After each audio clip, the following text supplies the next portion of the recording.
The urgent or the important? How do you pick? Sometimes it's urgent and important, and a lot of times it's just urgent, or at least it's somebody else's urgent and not my urgent. So as recent as today, I was in the middle of what I would call an important meeting, having some brainstorming and getting some things accomplished that really needed to get done. And in the midst of that came what was important to someone else, a phone call that was an interruption that really I had a choice in that moment. It actually would have been easier just to take the call, except I knew it wasn't urgent for me. It just felt urgent to the person receiving the call and really felt urgent to the person putting the call out.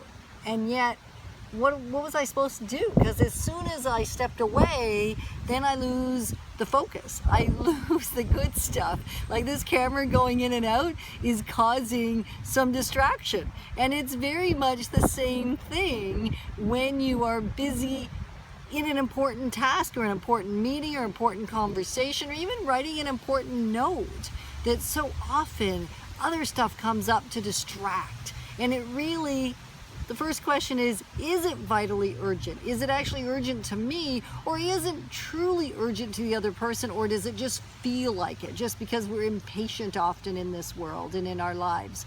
And so I think it's an important distinction. What is important? What is urgent? And when do the two have to marry? So often if I simply handled the thing that needed to get handled, then it never actually becomes urgent. Whereas if I don't do it in a timely fashion, I create my own urgency, which is even worse than having one imposed upon me. So I challenge you to think about those vital points in your day where you're doing important work, and how diligent will you be, and how diligently will I make sure I protect the important from the tyranny of the urgent.